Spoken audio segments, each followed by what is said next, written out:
Hello, and thank you for joining me today. My name is Abby Lucius. I'm the Community Development Manager here at Community Clinic in Northwest Arkansas. Today I'll be presenting our poster over Community Clinic's initial findings after implementing the PRAPARE tool. The objective of this assessment was to try to explore and possibly see any relationship between many of the predictor factors measured in the PRAPARE tool and our patients' chronic health diagnoses during the year 2019. So a small background on Community Clinic.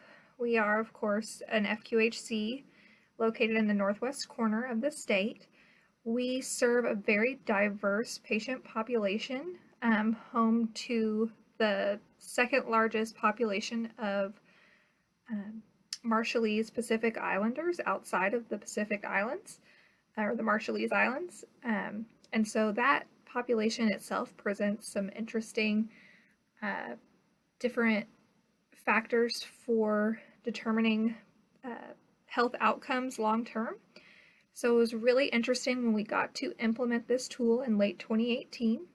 Since then, we've collected well over 6,000 responses to the date when we began this assessment, and to date, we now have well over 10,000 responses.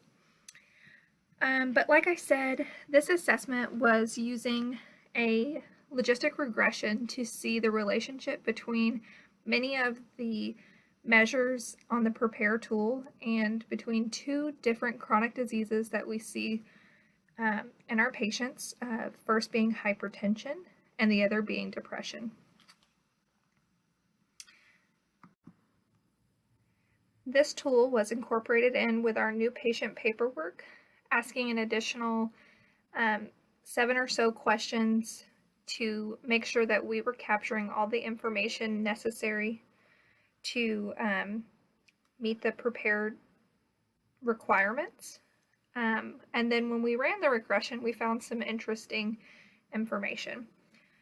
Patients with a diagnosis of hypertension were significantly at a higher odds of suffering from housing insecurity. They were having difficulty with consistent transportation. And those patients with a diagnosis of depression demonstrated a significantly higher odds of suffering from housing insecurity as well, experiencing very much stress, difficulty with transportation, and of course, no surprise, those with depression reported participating in less regular socialization, and substantial amounts of patients reported socializing less than once a week. Now, due to the small sample size of this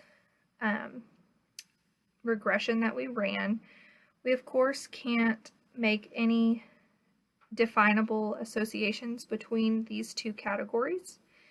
However, this does pose an interesting question about how these different determinants of health can truly have downstream effects on our patients' health. As of right now, we utilize all of the wraparound services being provided at Community Clinic, including our patient advocates who assist with obtaining housing, transportation, and other services like that, along with our behavioral health team, of course, to help with any of those mental health needs that are required. And then, of course, our medical team that is working tirelessly to help manage those chronic diseases.